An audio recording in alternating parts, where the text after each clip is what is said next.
Mark, welcome aboard to the show. So happy to have you here today.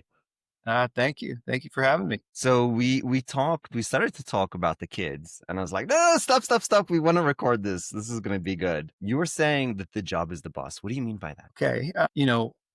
My kids started down the path of being addicted to gaming.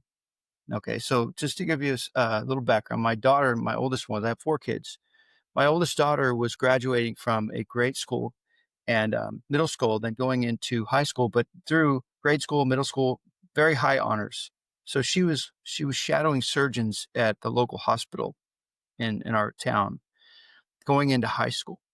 Okay. And then I had a parent teacher conference, and I normally wouldn't go because I work hard. I work 18-hour days, and not I don't look at the clock. I don't think about the time. I just know the job is the boss. And essentially, I was asked to do this parent teacher conference because I was coming through town, and I said okay. And I swung by, and I ran into a friend. Our kids grew up together since preschool. I said, "Hey, Tom, are you here for the parent teacher conference?" He said, "What are you talking about?"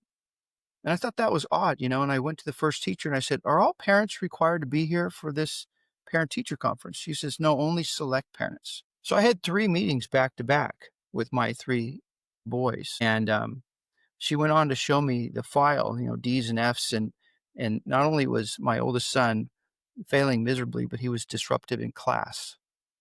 And, I went down that path, the Snoopy sitcom where the teacher goes, want, want, want, want. I went down that, and I knew gaming was a problem, because I would leave on a Saturday, say, and come back 8, 10 hours later, and I would come back home and see the kids were still in front of the screen.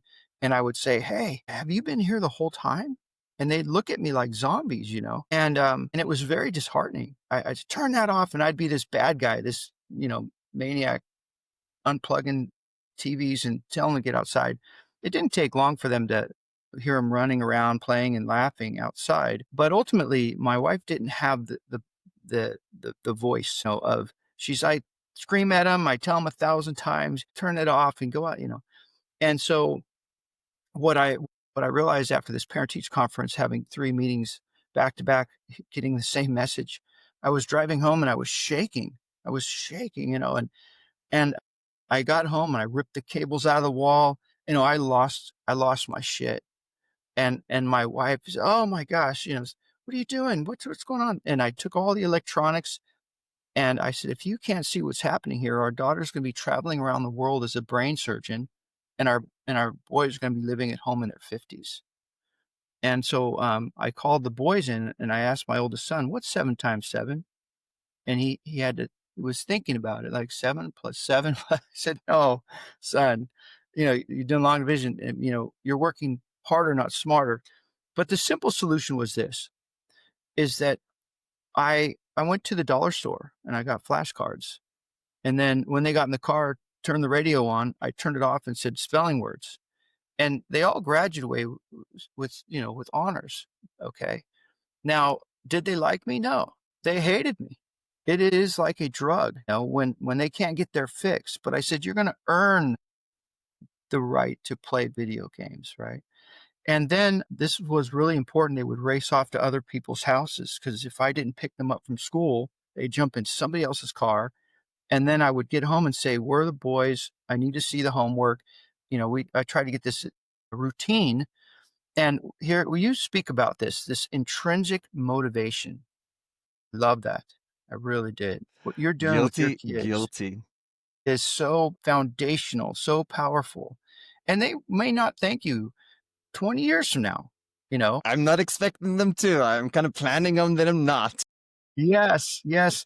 And so because we care, it's because we don't want to just look the other way and ignore the warning signs. It's like having an idiot light come up on your car and you just tap on it, it'll go away. No, it's destined to be a bigger problem. It's just you don't ignore the idiot lights, in your life. So I was arguing with my wife constantly and other parents. And I would call and say, "I just want to make sure the boys are doing their homework together before they are in front of a screen."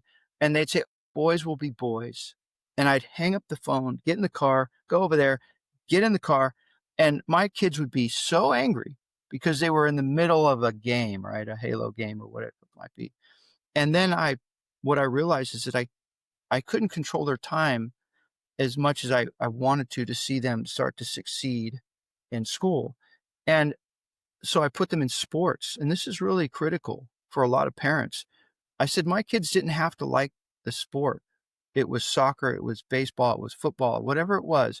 But here's what is so foundational to team sports is the coach is like the manager or the boss or the owner of the company.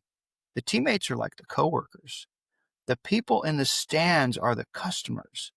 See, when those kids enter that field, if they don't give 100%, everybody lets them know it.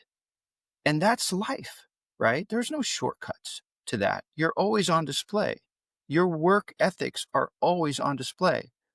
And when people don't, you know, make the cut, they get benched. They get, There's sent. this philosophy of their children. Let's let them be children. Let's let them be boys. Kind of create this protected environment. What's your philosophy? I mean, should we protect the children, or should we expose them to what life will be so they're ready for it? How do we kind of think through this? Okay. This is what I would say is that in my personal opinion, I think boys are being raised like girls. Like, okay, just imagine, put kids in a room. This is what happened to me. I was labeled at a very young age. And, I didn't do well in school. I was just bouncing off the walls. ADH, they have all these, terms. And I think young boys are being labeled at the earliest ages because you could gather girls and boys in a room, and the girls, they sit and start massaging each other and doing each other's hair, and they're just totally content in that room where the kids are just, I mean, they're crawling out of their skin. It's like, get me out of here. They need to get out and exert this energy because, the testosterone starts shooting through your veins. And, it's brutal to be in that environment where you're expected to just sit still and focus, right? I know what it was like for me. I got labeled at a very, very young age, and I got kicked out of school for fighting. And then I was transferred to another school, and I was kicked out for selling drugs within a week. Um, and I was a feral kid, but then I was introduced to girls, and I was jumping out of a window at 2 in the morning, stealing my mom's boyfriend's car to deliver powdered donuts to a girl that I was infatuated with. And when you're in that state, and then the girls, they just know how to play that, in such a level that you just can't think straight. You can't sleep. And so that's an addiction like a drug. But I think we need to prepare our boys and our girls for this time in life that this kind of stuff takes place. And ultimately, a counselor came beside me and said, he had talked to my fifth probation officer, okay, and just before even entering high school, and I was going to spend the rest of my life in and out of the system, right, and as most of my family members and friends were doing. So I thought this is the natural, you know, route that you take, in this environment that I'm in.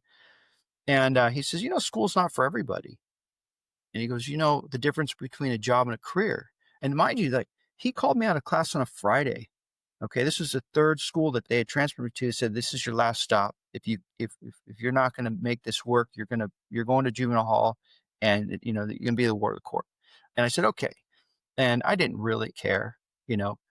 And the system, honestly, when you're in juvenile hall, you run into friends, you run into people, and you play cards, and you play basketball, and you're just navigating life, you know, in an environment that's locked down. But it's not something that really intimidates you, not to get in trouble. So anyway, he calls me out of class on a Friday, and I'm thinking, okay, my probation officer is going to be there, law enforcement's going to be there, I'm going to get handcuffed, I'm checking myself for drugs, and I'm going, okay, why am I getting called out of class on a Friday?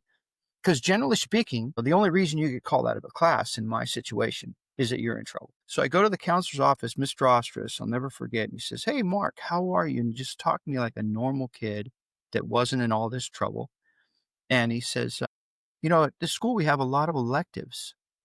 And he goes, school's not for everybody. Obviously, I was failing miserably, like my boys were. And he goes, do you know the difference between a job and a career? And I never heard the term career before. And I said, why am I here? I mean, I was looking over my shoulder because I was a runner.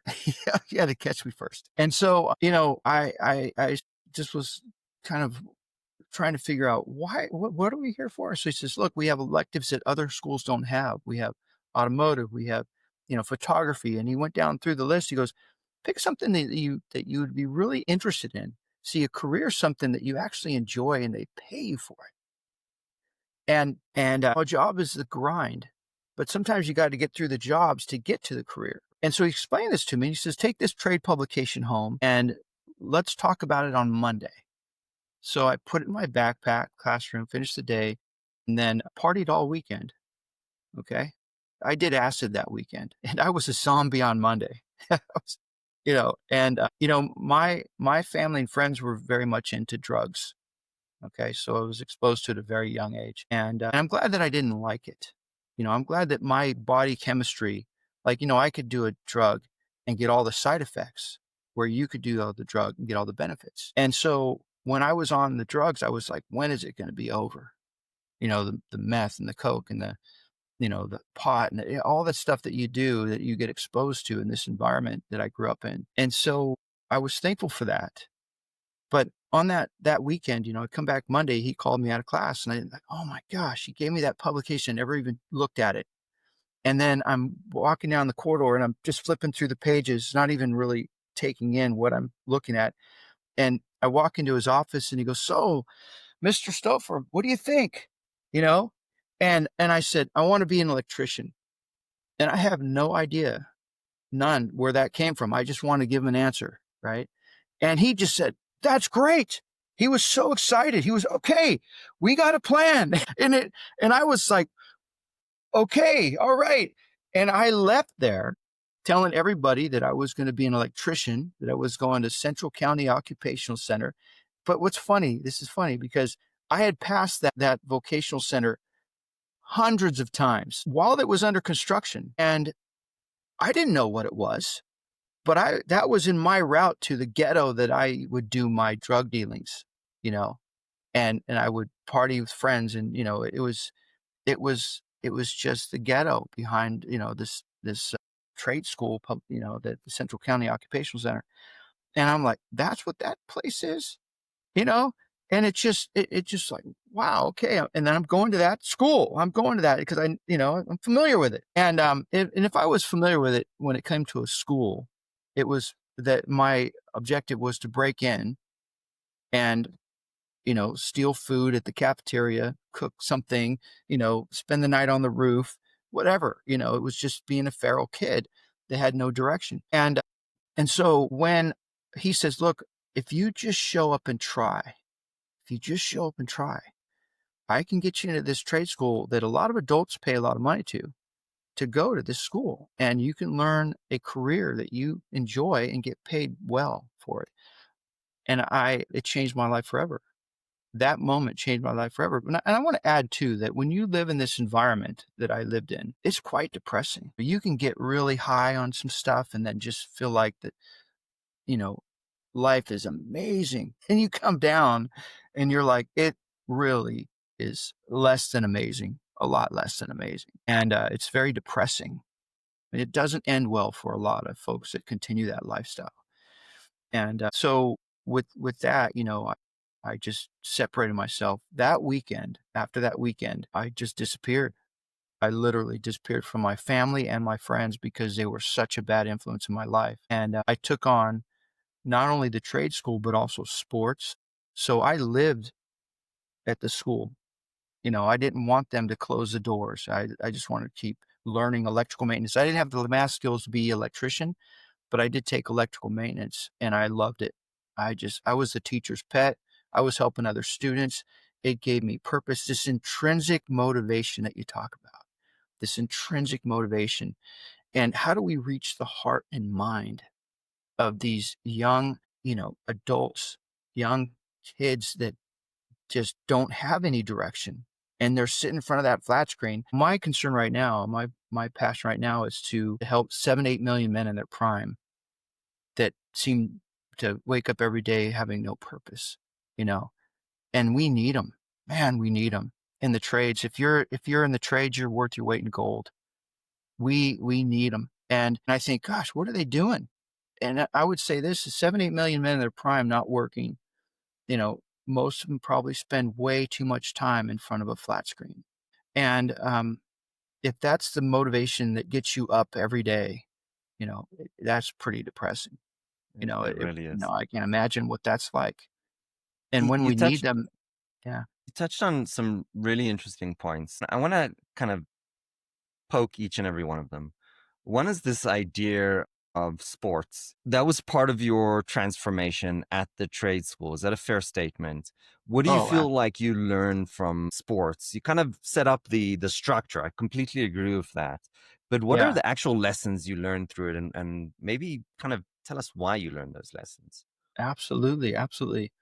Well, I'll never forget, I took on wrestling. I had a friend, and I started academically, I was like, "I'm trying. I'm gonna pass this class, this test," whatever it was.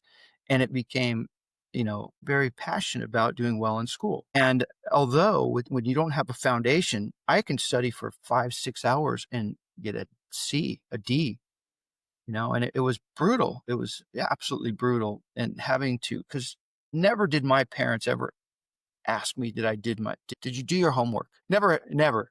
And so it creates a dependency. And that's what I saw in my family was there was this massive dependency.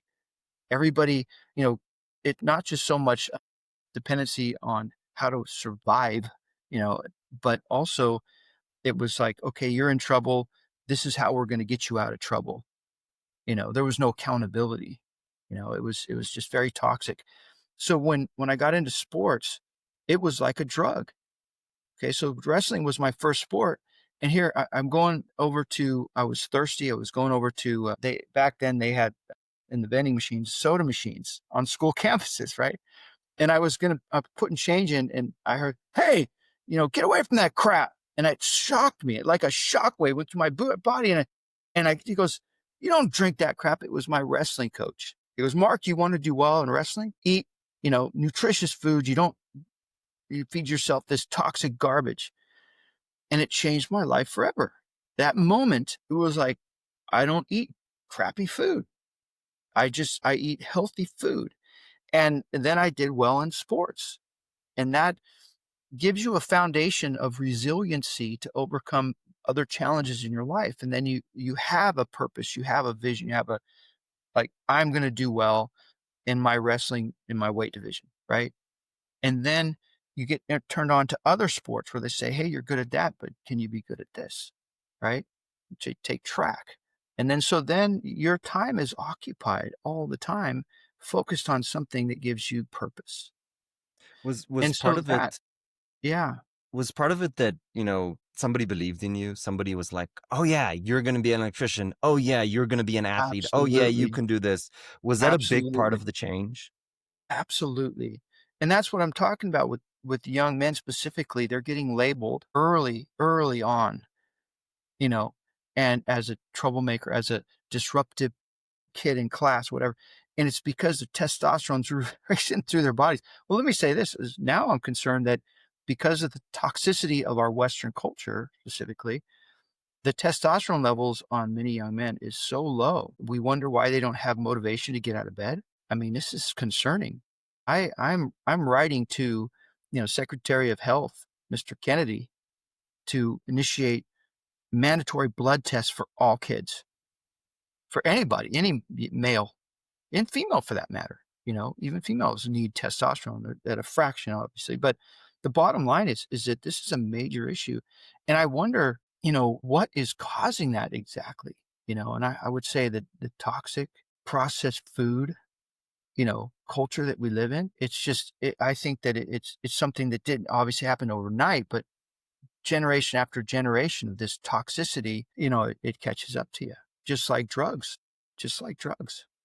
Yeah. What was the moment in trade school where you kind of had this epiphany that you are no longer the same person as you were before. Was it a single moment where you kind of realized that? Or did you just step on that path on the first day and like, I'm starting a new leaf? Where did that actually happen? You know, it did happen when I left Mr. Ostrus's office and I went home and I saw the drugs and the lifestyle of my family, friends that I loved and I cared about, obviously. But, do a line, have a beer, drink. It's like you got to partake because you belong to this gang. It's a crab bucket mentality, and it's toxic and sick on so many levels. And they're not willing. Hey, I'm going to trade school. I'm excited about this. And there's this crab bucket syndrome. Hey, we're going out. You're either with us or you're not. And they're cutting school, and they're talking about doing things that breaking into you know uh, the convenience store, whatever it might be. There was just a lot of things that weren't healthy. Now, when you find yourself that you're loitering and doing drugs, it's nothing but trouble, right? So it was in that moment that I just decided I don't want to be part of this anymore, and I wanted I wanted to I wanted to qualify to get into that trade school, and I knew that my grades were so poor.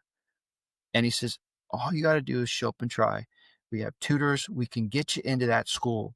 And that's all I could think about. Right.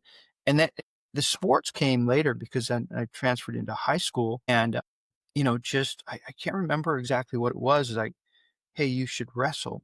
Somebody just mentioned it. And I'm like, okay, and so here's what I tell my kids. I say, you know what? You can try something. You don't have to be passionate about it or love it, but you're gonna finish the season or you're gonna, and then that's where it's like, okay, it's game on, and I prided myself in putting my kids in every kind of environment where if it was 4-H raising livestock, they learned how to buy at the auction.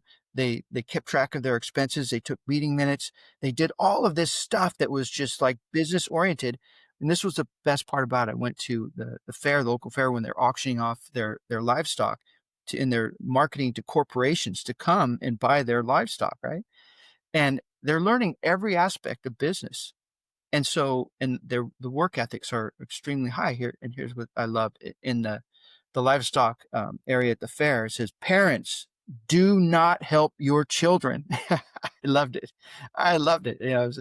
Yeah, they had to get up at 5:30. They had to clean the stalls and make sure it was presentable to the crowds that were coming in to be inspired by their work. And then the relationships that they develop in this environment, not just on the field playing baseball or soccer or football or whatever the sport might be.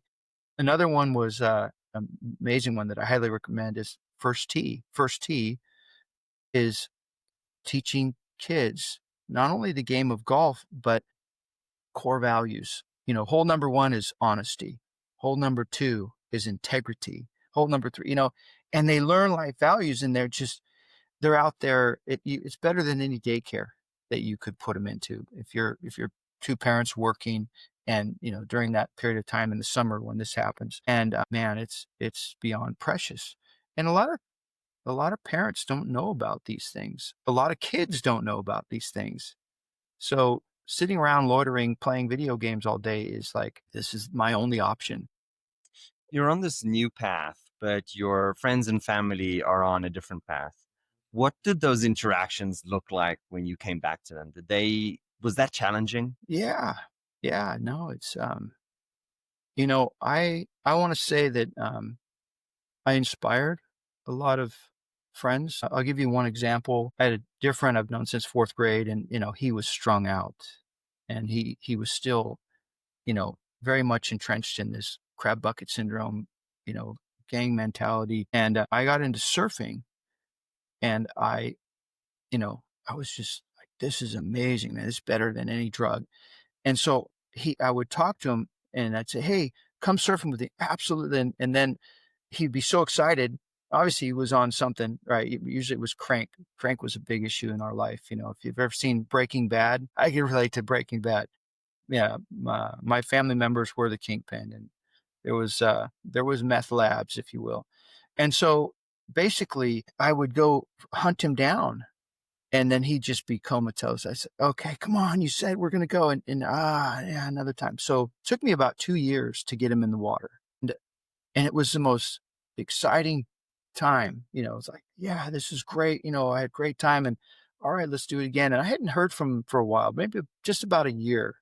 He calls me and he says, hey, you want to go surfing? I said, yeah, absolutely. How you doing? How you been? How's Craig? How's Daryl? How's Rodney? All these guys that, just nothing's changed. I can tell you some horror stories when we get together.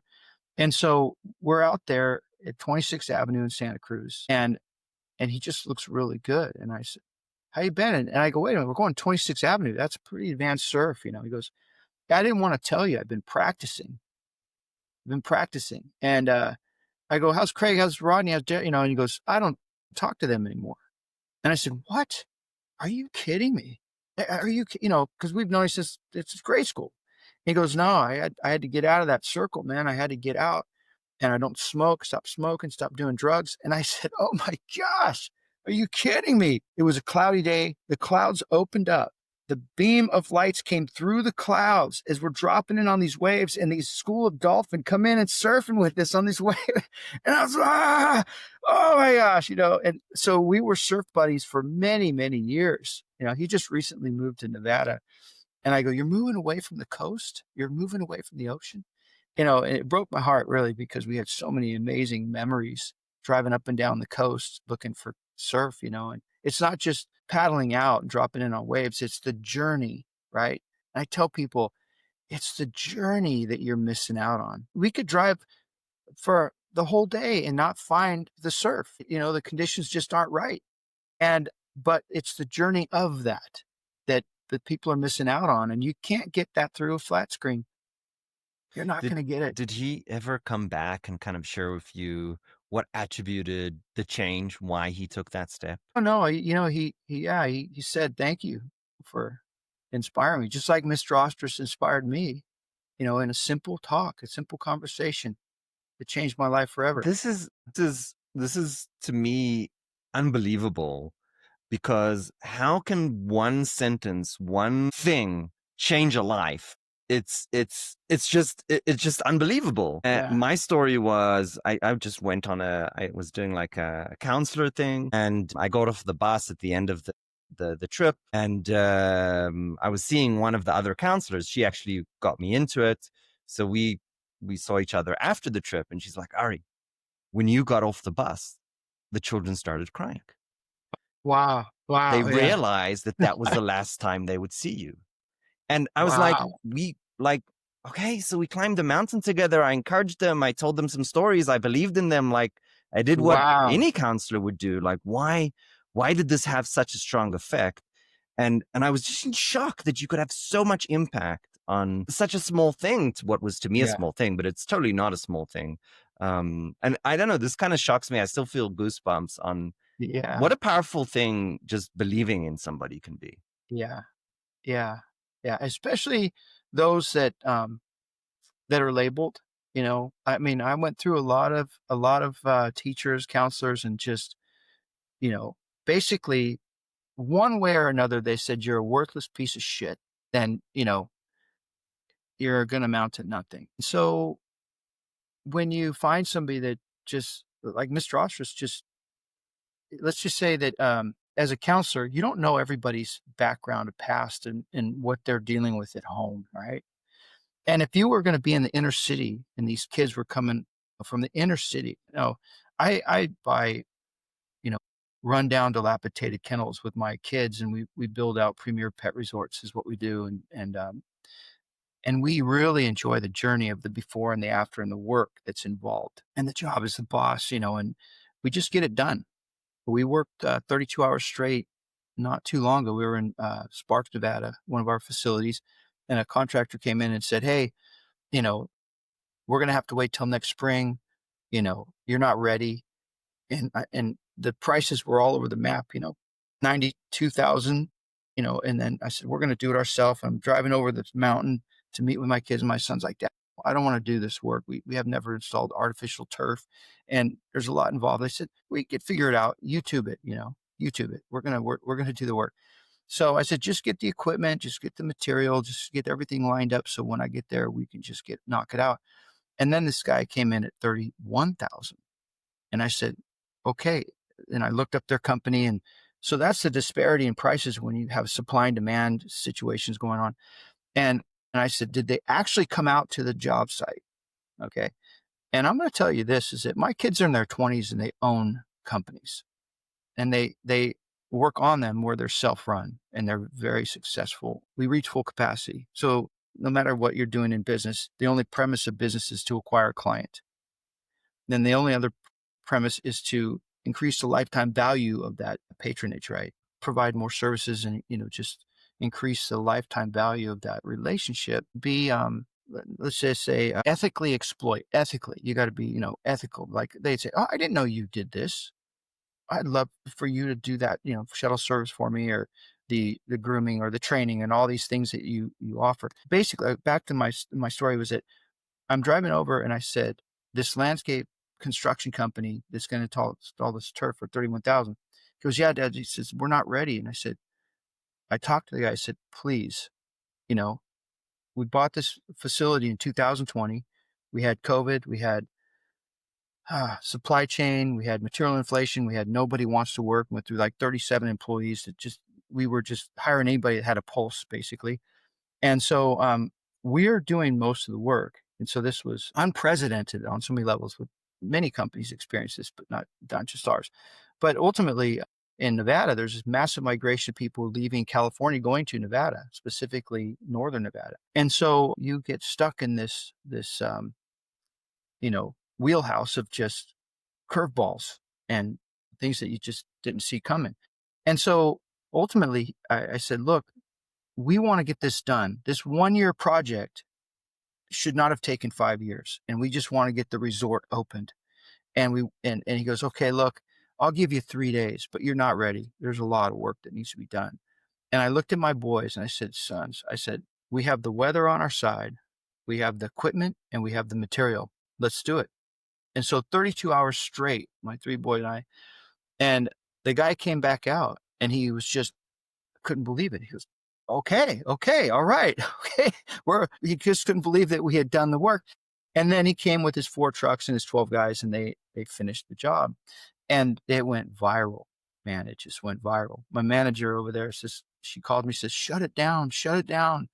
People were coming from all over. They thinking it was like an open park, pet resort for anybody to just show up and hang out with their dogs, right? And there's a process. You have to make sure they have all their shots and they're socialized and all these things. But my point is that when you raise your kids to understand that foundation, that, like a firefighter, my brother-in-law is a firefighter captain. He goes, we've lowered the bar so much because we're so desperate and it's causing dysfunction within our unit. And he's on the news saying, hey, telling people we're doing the best we can. We're short staffed. We're trying to get there as soon as we can. And so we have something, we got to turn the boat around. We got to turn this boat around. We got to get into a safe harbor on high ground. And that takes, it's not rocket science, right? It's not rocket science. And I apologize. I hope I answered your question, but it's one of those things where this is this toxic environment that we are faced with right now with 7-8 million men in their prime not working and them being desperately needed. I mean, my buddy, the surfer buddy that moved over to Nevada, he's a glazer. He says work orders are 12 inches thick. We cannot keep up. We are desperate for accountability, for bodies to show up. Then, generally speaking, men are the ones that are in the trades. They got to do the work and they're just not showing up. And I propose that we can help that migration, get out of this toxic cesspool of life, sitting in front of a flat screen and move them into vocational training, into trade where they're desperately needed and they can do quite well for themselves and enjoy it and enjoy the career path that they choose. It's hard to point to honestly, it's guesswork, right? We're trying to guess what's causing this situation. We see the problem, we understand the problem, we have the numbers. We don't know if it's the screens, we don't know if it's the culture shift that's happening. We don't know. There's like 20 things we can point to and be like, oh, is this part of the problem? The Yeah. honest truth is we just don't know. So now it's a question of, well, what should we do? And the question I think is what we can do is, what hat are we putting on? Are we putting a hat on as a, citizen that can write to their congressman or woman? Or are we putting on the hat of a dad or a mom? And I think that's where it really starts and ends. So my question Mhm. to you, a lot of dads and moms are listening to us. What are the things that you see that you would change tomorrow in regards to parental behavior that you think is maybe contributing to the problem? Well, I will speak to it from my personal life experience that men didn't have a say. They just they cowered. They just cowered to the pressures of, they throw up their hands and, in my life that they okay, I would say this is that when I was recently I was at a restaurant and overhearing a conversation with this gal's laughing because her son's, I learned he was 24 because I had to ask, she kept calling, phone call, and they're sitting right next to us, and she's laughing. She goes, "He's got my credit card. He's got trouble. He has a flat. He doesn't know what to do." And when my kids were at the youngest age, I go, "Hey, I have to fix this leak, under the sink. I have to. We're up over the mountain," and I'm said, "I know how to put snow chains on." And a woman like, "Oh, it's cold out there. Leave him alone. Let him," And I said, "You have to be the bad guy." I mean, like I had to be the bad guy. And it was tough because I'm going head to head not only with my spouse, but I'm also going head to head with other family members and other parents and things like that. And I'm like, where where's some backbone here? Because I'm like, look, your kids are going to be living at home in their 50s and they're going to be dependent on you for the rest of their life. And I would say that openly, like I see the writing on the wall here, you know, and you raise your kids the way you want to. I'll raise mine. And I was that was I just didn't have uh, any reservation to be outspoken that way. And in that context, it was like, my father-in-law, like, "Hey, we got to get down the road. We're going to hit major traffic." And it's like, he's looking at these bins, they're all labeled. We got to put them in the boat. We got to hook the boat up to the truck and we got to get down the road because if 15, 20 minutes is you're in gridlock traffic getting out of the Bay Area. Right. And he's just standing there and he's just numb to the fact that he goes, "Well, Gloria, she, my mother-in-law organizes the bins and she wants things done a certain way." And I said, "We don't have time for that." Right. Man, the fuck. Jesus, I like, oh my gosh. But the thing is that my family members, men, were coddled and pampered. My dad is couch surfing right now. His mom and his sister, they control the finances and they bail him out and they finance his whole life. I have 9 half brothers and sisters, from many different marriages. I got a text, "Is this Mark Stofer?" And I said, "I don't, how do I answer this?" So I said, "Yes." He goes, "I think we're brothers." I go, another one. So when you grow up in that environment where men just don't have say and women control that environment and they coddle and they pamper and they pacify the situation, there's got to be a man in the house with a man voice that says it's an override. It's like, no, this is not going to be healthy long term. I was forced to stay a week with my babies when they were, in breastfeeding age. My Yeah. wife traveled for her job, and here in the States, you're what is it, like 6 weeks and you're back on the road, right? As opposed to Europe. So here I am with a baby that is, sleeping 3 hours, waking up, breastfeeding, all that. My wife sent me milk over. I was petrified. I was scared. I almost shit my pants. To, but you know, here's the thing that surprised me.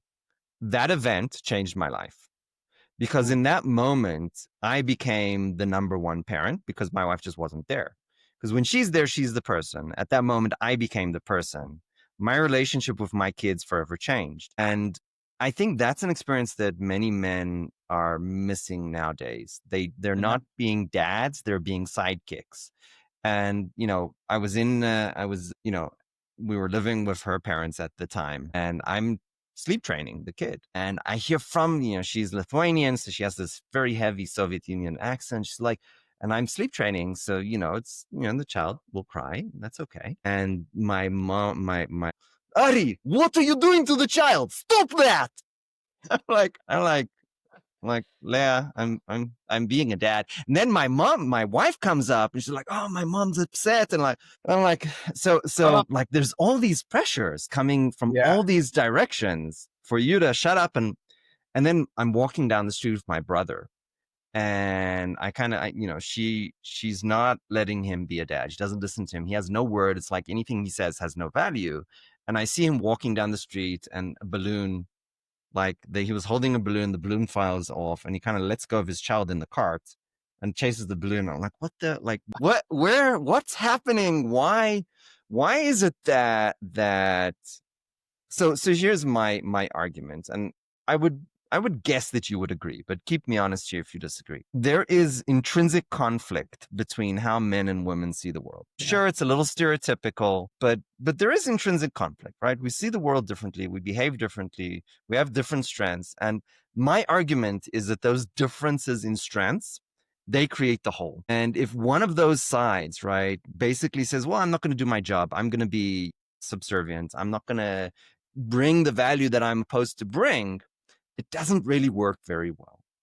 And I think that's what I'm personally seeing. And my wife, she was traveling for a week. She came back and she was suffering with the sleep of the kids. And she came back and suddenly the kids are going to bed. And she's like, what the like, I went away from a week and you fixed a problem that I've been dealing with for months and months and months. And I can now sleep a whole night.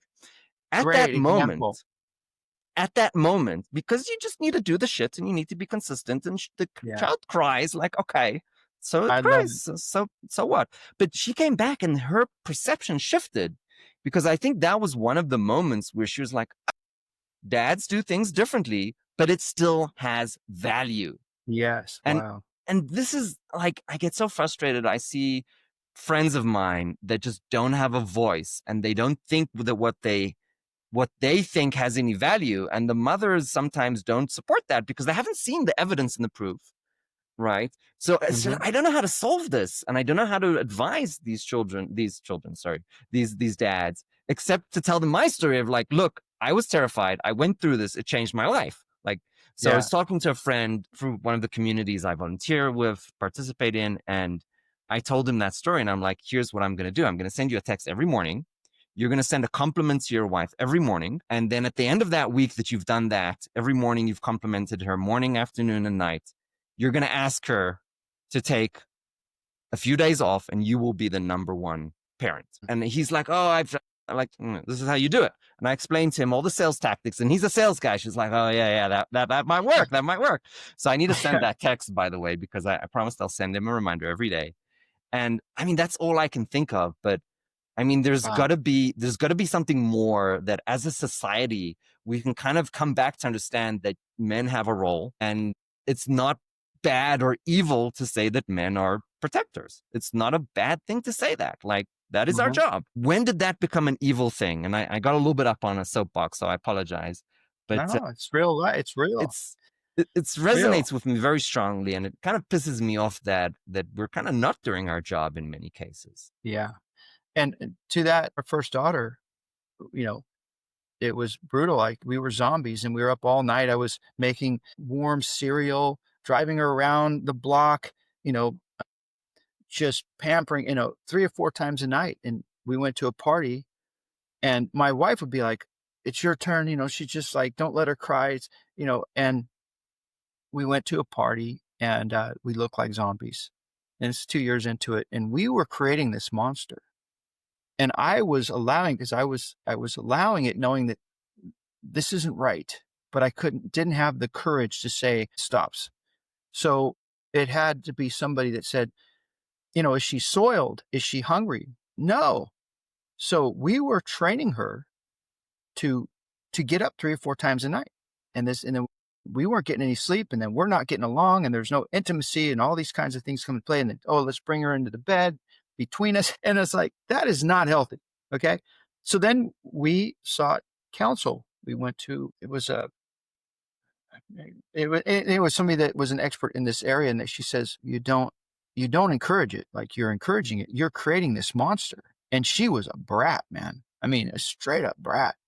And, I wanted a blue cup, and just throw the cup and the milk spread all over the table, and okay, I'll clean it up, and you're just catering to this monster. Right. And so then I said, okay, enough's enough. Right. We're going to follow this program. And then you have to be the man of the house, I mean, and yeah, here's the thing I wish I would have learned. I wish I would have learned this. Because I grew up in the environment that I grew up in, I could be very harsh. And I think it's important now. I'm in the pet industry, and I remember I was dealing with a very sensitive dog. And let's just think, your wife is sensitive. All women are sensitive, right? And I would just come at them like a drill sergeant. That's not right. And to reach their heart and their mind. So you have to approach them like the most, sensitive dog, which you walk in the room, and some dogs that you're trying to train to be service dogs, they submissive pee. Just you and your presence as a man, as your size, your voice, they submissive pee. Those are really tough to finish, to train to be a service quality dog. And I wish that I had taken that into consideration with my kids and my relationship with my wife, because I was abrupt, and I was like, stops now. And I was just, there's no discussion about, like, ripping the cables out of the wall and taking all the electronics. And it was abrupt. So this is a hard balance to align to kind of get right. On the one hand, the kind of strength, you need that, and then to kind of be like, look, this is what we're going to do. We're going to try this. We're going to do this experiment. We're going to learn from it. We're going to make mistakes, and we're going to keep on going. We're going to get better. But then you don't want to cross the line of kind of diminishing the intrinsic motivation in the process. That's a very fine line. I feel like I sometimes tread on the wrong side of it, even today. And my kids are, well, the two older ones are doing wonderfully. I'll brag about them a little later, but the young one is still on his journey, and he's showing me, he's putting me through the ringer. But I fail and keep making mistakes on that line even today. What is the advice? Because it's really easy to just go to the extremes on either side, and kind of, that's not good. But you want to be in a good place in the middle, right? The golden path. How do you do that? What does that look like? When do you know that you've crossed too far? Well, I've crossed too far many times. And, I would say that my oldest son is a mama's boy. He always just, ran to mom. Like, when we're out there and I'm working side by side with my daughter, and we're framing, she puts the bags on, she sets the pace. Okay. And then she's like, where's Kevin? Where's Kevin? Where's Kevin? Because we got to finish the job. We got to finish a project that we're working on. And he would always just kind of just disappear. Like, I got to go to the bathroom. And then, so he would always, and he's having a conversation with mom, and I'm like, how are you allowing this? Because you realize that we have to get this done. It's getting dark, all these things. And, we were talking, and that just that innocent, holier than thou, soft spoken presentation makes it okay. No, it doesn't make it okay. We're on a project that you want done. Your daughter's yelling at me. Where's, her brother, who should be, so, and I grabbed him, and I said, stop, disrespecting, fucking with me. I was so angry, and the look of on his eyes, it's like he took this, he's sensitive. And my wife comes, stop, you're like, and I said, man, I want to throw my fist through the wall and just say, I need you outside. We got to get this done. So that is not the approach to take. And, to keep your frame and to hold your composure, I learned to reach my son's heart and mind. I had to say, lower my tone, like, hey, Kevin, we're on a timeline here. We're really struggling. And we need your help. You have to be on the other end of the material to install it. And your sister's waiting for you. And I'm working on this other end over here. And she keeps calling me over, and it's very inefficient. And I was trying to explain that, I don't care if you're going to build a chair, skyscraper, or freaking city. There's only 4 costs involved. There's time cost, there's material cost, there's labor cost. The only other cost is frustration. And frustration is the biggest cost. It's like, okay, let's synchronize here. So we're not going in circles. On let's just stay out of the eye of the storm. We have to synchronize so that we can navigate the storms of life and get to the destination with his least amount of unnecessary pain and suffering, right? So to answer your question, I'd say this is that I have an alpha kid, and that's the way we're drill sergeants. He puffs his chest out, and we yell at each other, but that's how we get the job done, right? That's the environment I grew up in on a construction site. But with sensitive ones, you have to slow it down, you have to tone it down to reach the heart and mind to start to build that synchronizing emotion. And the same with your spouse is to say, there's a saying that's, do you want to be right or do you want to be happy? You know, I'm like, yeah, I'm going to be both. I'm not going to argue when I know I'm right. Yeah. And it's not an argument. It's saying, I see what's going on here. Now there's 78 million men in their prime. Is it the men that are pampering them, coddling them, pacifying them? Who's allowing them to live under their roof, and not be a better, more productive, have a meaningful life with purpose, and what allows that to happen? Like a lot of men in my family, my father, my dad, and my uncles, and the dependency that it creates is not healthy, and it does not end well. When you got to yell at your kids to take out the garbage once a week and they're 30, 40, 50 years old, that's pretty pathetic, man. You don't So, want that. and so the thing is this, is that, I think the answer to your question is really approaching people based on their personality, but the boundaries are the boundaries. The you know, the expectations that are fair and reasonable are fair and reasonable. And somebody's got to be the bad guy in those situations because for the health of the entire relationship, right? It's not just for you personally to make sure that you're sending the next generation off into a foundation of resiliency to take on the challenges of life. It's going to affect their kids and their kids. Yeah. I, one thing that I learned is that the communication between the parents and the support between the parents is incredibly important because if the dad's saying A and the mom's saying B and that message is not aligned, then Yeah. the kids are basically going to be like, well, I'll do whatever I want. But the second that message aligns, it becomes very tough for them not to align themselves. That's a huge frustration that I think we cause ourselves. And I always say that, heaven and earth is, heaven and hell is on earth and we create it for ourselves, Yeah. 100%.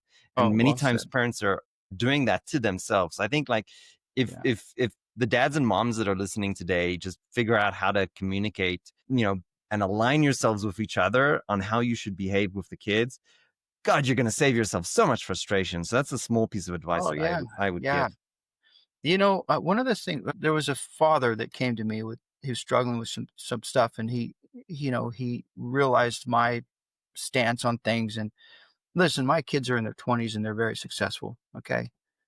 My son's 22, just bought a company. He got financed. He took care of the business plan, the projections, the resume, the everything that was required to get the SBA loan to purchase this company. And now he's doing very, very well. And he's growing that company. And he's reaching that full capacity, and he understands marketing, right? He understands marketing. And so it's not hard to, promote a company. And because they learn that in 4-H too, right? They learn that in all of their sports and everything, that the job's a boss, and they're knocking out the details. And I'm so proud to work beside them. And now it's like they set the pace, and I come alongside them and like, where can I help? What can I do? And it's beyond precious. It's a kiss from God. And I think all parents should have that experience, with their children, and not a matter of dependency on you for the rest of their life. It's like, no, you've you've done well to pass the wand and to see that they have the foundation in place to do quite well and to tackle the challenges of life. But I would say this is that a guy came beside me and said, "Man, what do I do? Like, I don't have a say in my life." It's like, and he said something to the fact that, like, it was during 2007 crash. It was like, hey, the market's going to crash. And I'm at that age where I can't retire. We got to sell the house, before it gets any worse. And but his wife says, no, I don't want to sell the house. But that's what they agreed on. They agreed that they were going to sell the house. But then she changed her mind. And he goes, but we have a policy in our family that we don't move forward unless we both agree.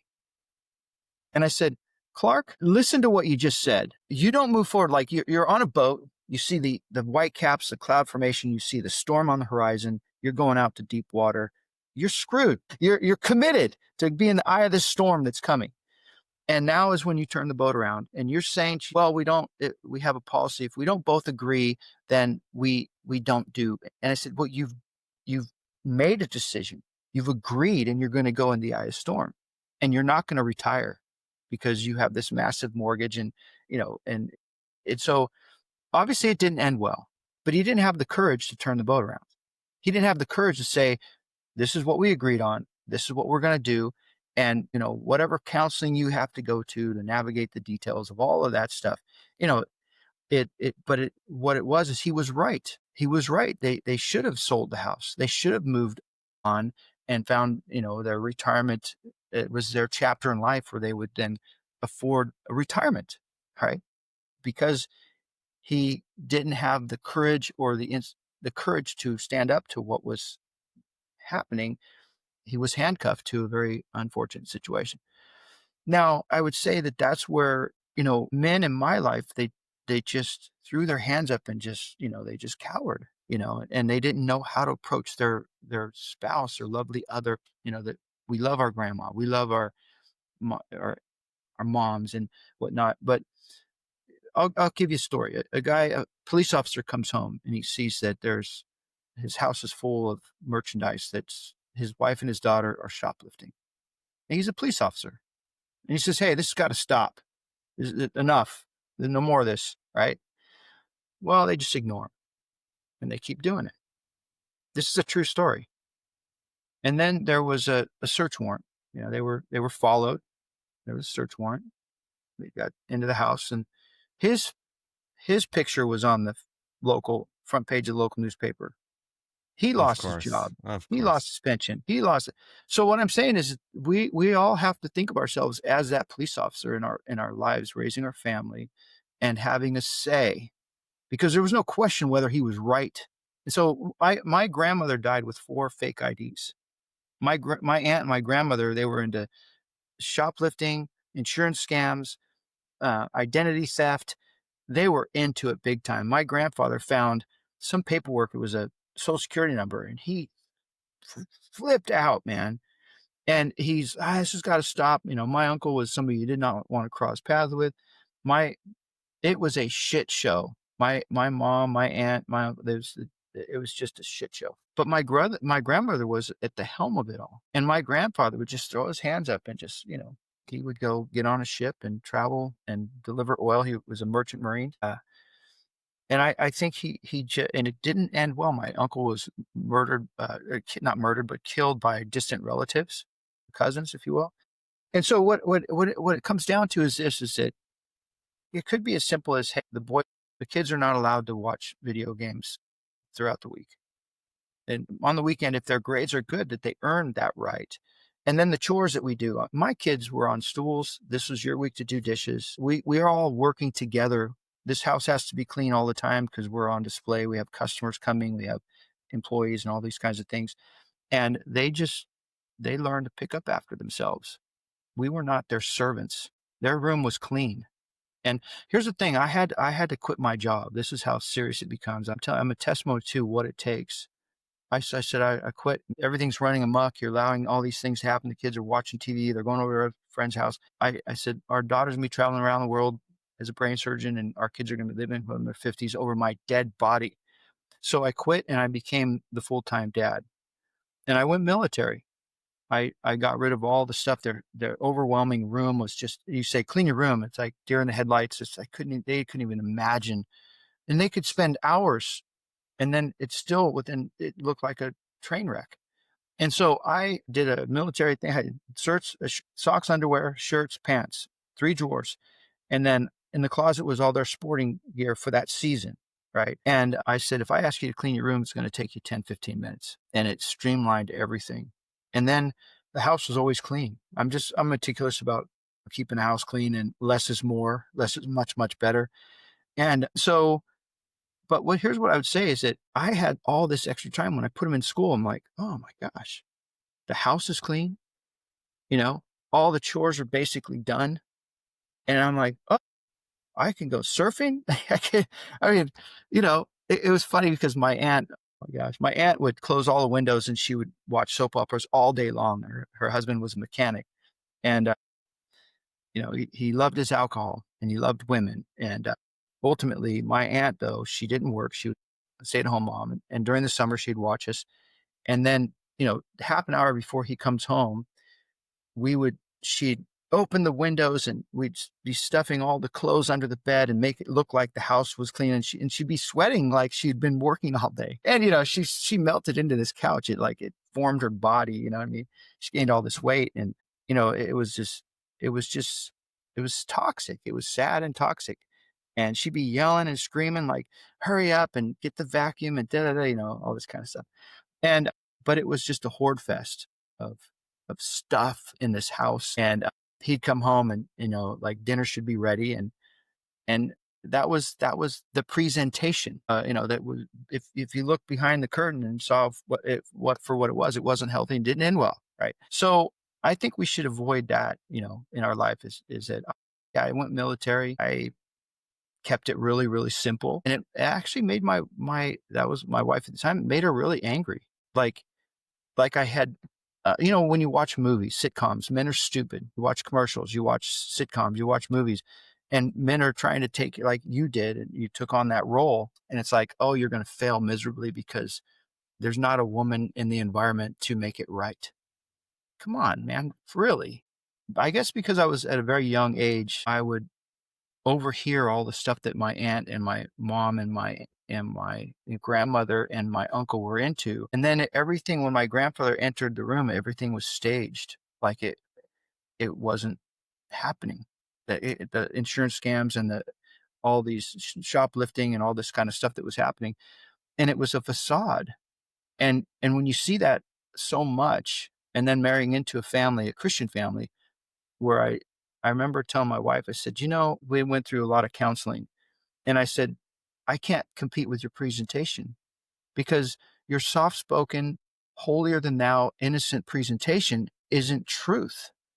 It's not truth. You're twisting the fabric of truth to get your way.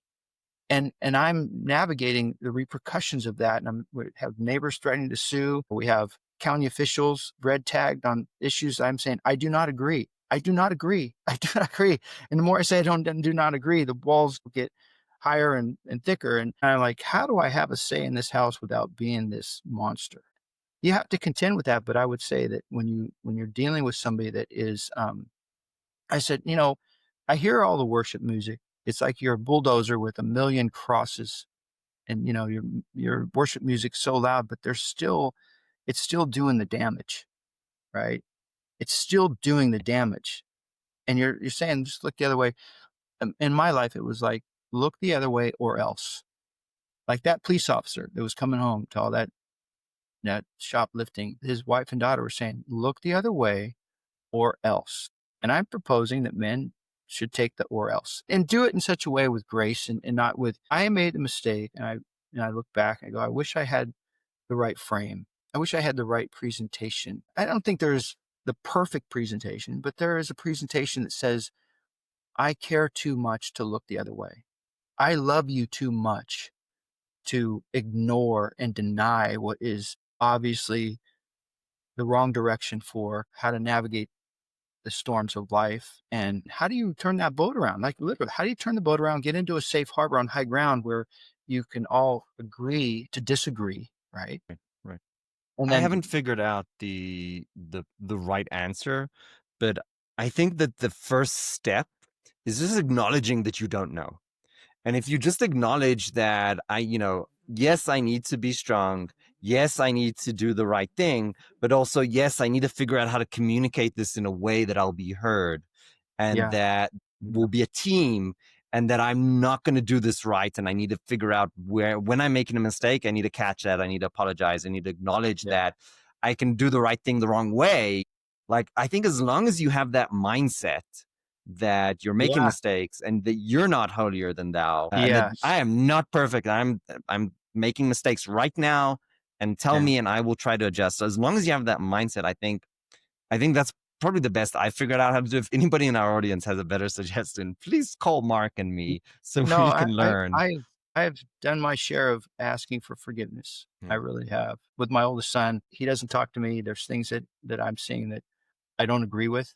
And perfect examples, my middle son and my younger son were tracking quite well. My oldest son had the grunge look, and he's driving a car that's just short of a death trap, and he's living under his mommy's roof. And I said, "Over my dead body, I care too much, son. You're no."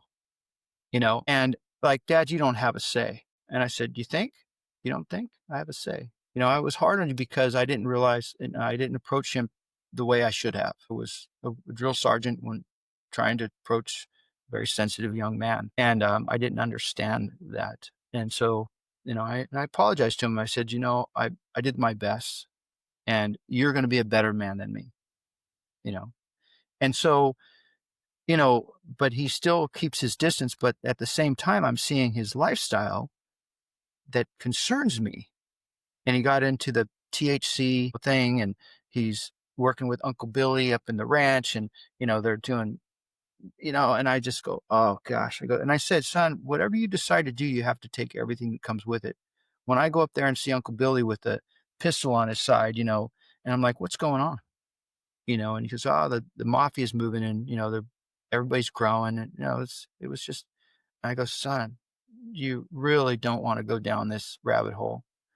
And I know it's attractive because there's money and all this talk that's going on. I said, I lived it. It's not healthy. But ultimately, that venture didn't work out. And then he's moving at home with mom. And then he's looking like he's homeless. I said, look, you're not living at home. You're not living off my blood, sweat, and tears over my dead body. So I'm coming. The wrath of dad is coming. It just like, don't test me on this. Right now, it wasn't long before he was working 12-hour days, 7 days a week on a job and, working with my daughter and her husband built out a pet resort in Hollister, California. And I said, what I'm trying to say though, is ultimately is that I care too much to not address something.